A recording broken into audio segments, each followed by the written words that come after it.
so many people vlog, and I love that.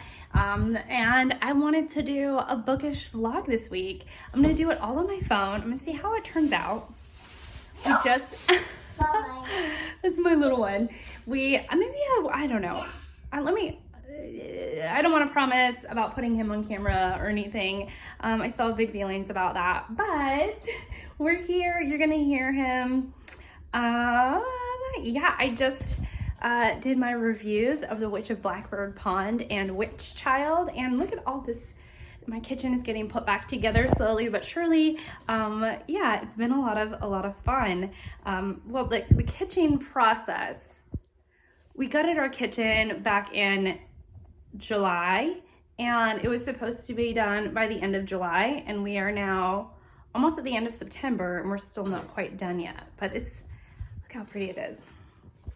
Just thrilled. Okay, well, I'm gonna go. I just thought I would introduce this vlog.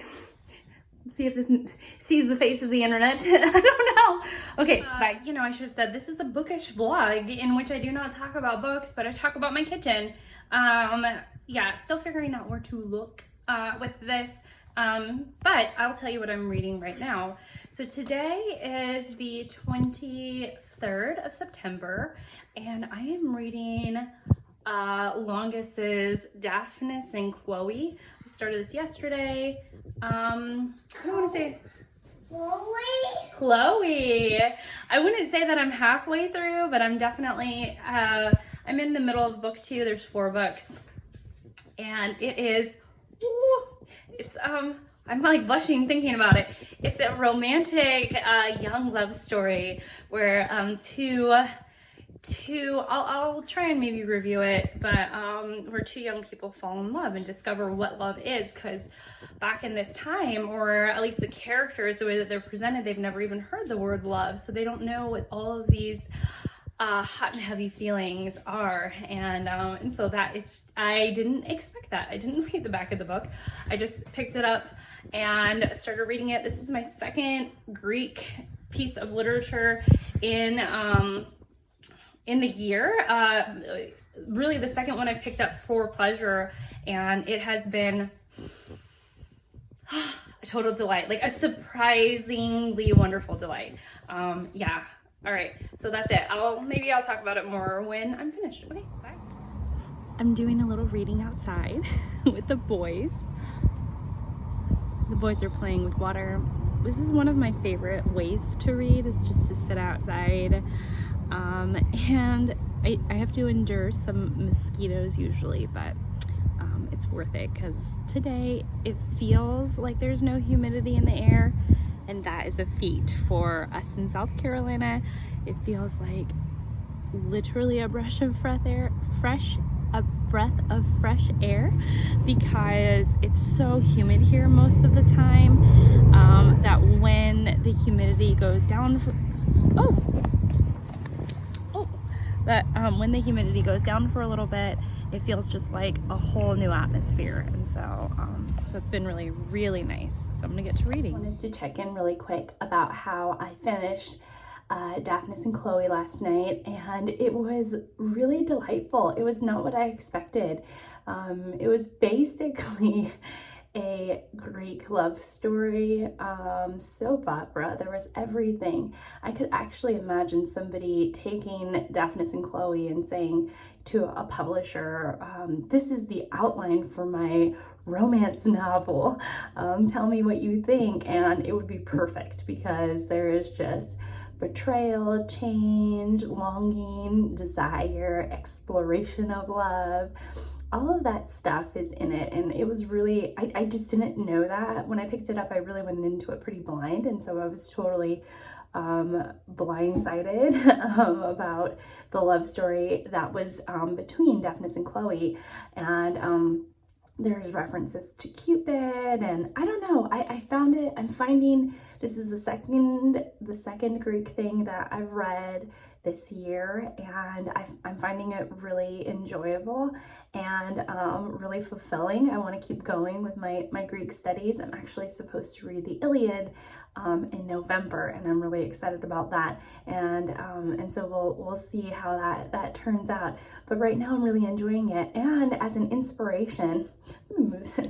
As an inspiration to the literature, we have a gardens near us, about an hour away. It's called Brookgreen Gardens, and it's a statue garden here in South Carolina, and they have some of the most incredible statues, and a lot of them, sorry about the interruption, that was my timer going off. Okay, so what I was saying is that there's a gardens near us in South Carolina, and a lot of the statues here pay homage to Greek literature.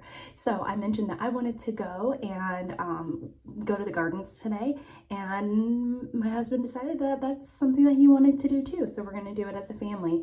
It's been a while since we've been, but I'm excited to go down and to see with this new knowledge of Greek lit that I didn't know as much before. You know, I kind of know about some vague references, but yeah, so hopefully I'll be able to record some of the statues, and oh gosh, the garden is beautiful. I mean, it's huge, and it's gorgeous. And yeah, so I'm gonna go and I will check in with y'all later. Bye. I'm a little pink from the spin bike. I just did a little workout and it was great. So here's what happened. On Saturday or Sunday, I don't remember, on over the weekend, we went to Brookgreen Gardens, and instead of actually walking through the gardens, which we've been multiple times, we decided to visit the zoo for the sake of our kids, because we thought they might enjoy the zoo a little bit more. And we thought we might circle back to the statues to look at the Greek gods, the statues inspired by the Greek gods. But what happened is that after the zoo, there is this massive playground that is inspired by like fairy tales. It's like a little fairy tale land playground, and the kids played at the fairy tale playground, and then we ended up leaving. But here's the deal with Brookgreen Gardens. If you buy a ticket, the ticket is good for a week, so you can go back and visit within a week, and you don't have to buy another ticket. And so here we are. Today is Friday, and I wanted to go back to the gardens, and so me and my youngest are going to visit the gardens today. And I will definitely show you all around. Maybe I'll put in a little music. We'll just see.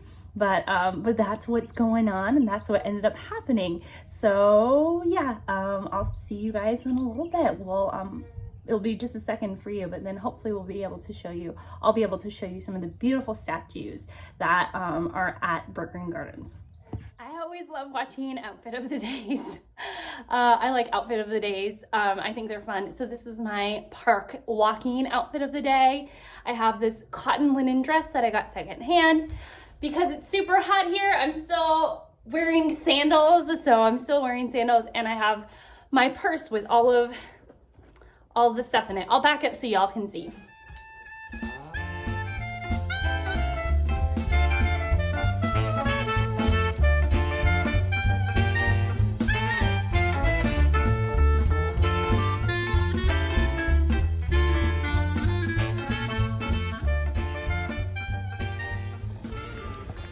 This is the garden. Got people working on it. There's an incredible light show, a light exhibit called Night of 1,000 Candles, which is one of the most amazing things I've ever seen in my entire life.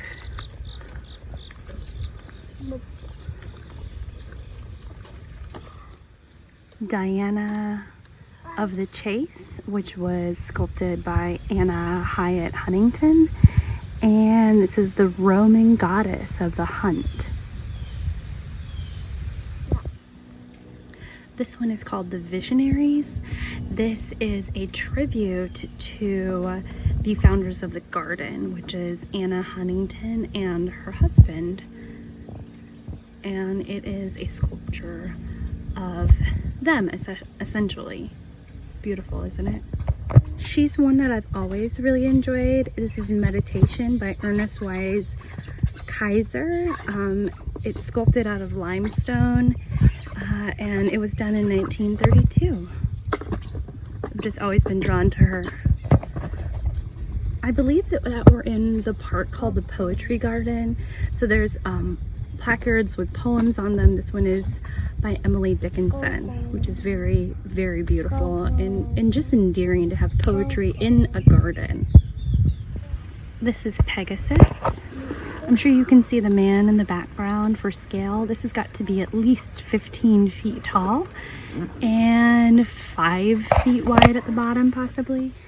This is Diana again. She's a very popular sculptor, figure to sculpt in the gardens. This one is done by Paul Howard Manship, and it was completed in 1924. This is the Fountain of Muses. These muses, I believe, were referenced in Daphnis and Chloe, which is one of the things I did want to see while I was here.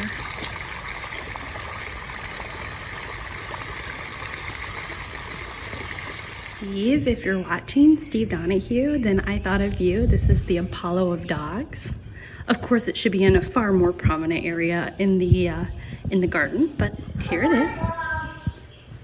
Yet another Diana sculpture. The Pipes of Pan, which is referenced pretty often throughout Daphnis and Chloe. So this is a sculpture of Dionysus by Edward Francis McCartan. It was finished in 1936, and another one of my favorites. Steve, if you're watching, and for any other dog lovers out there, there's another dog in a more prominent place in the park. Ecstasy is what this sculpture is called.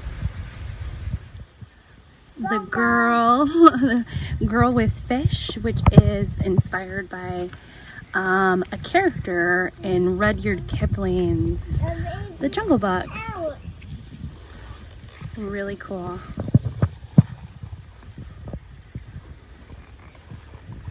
Orpheus and Eurydice.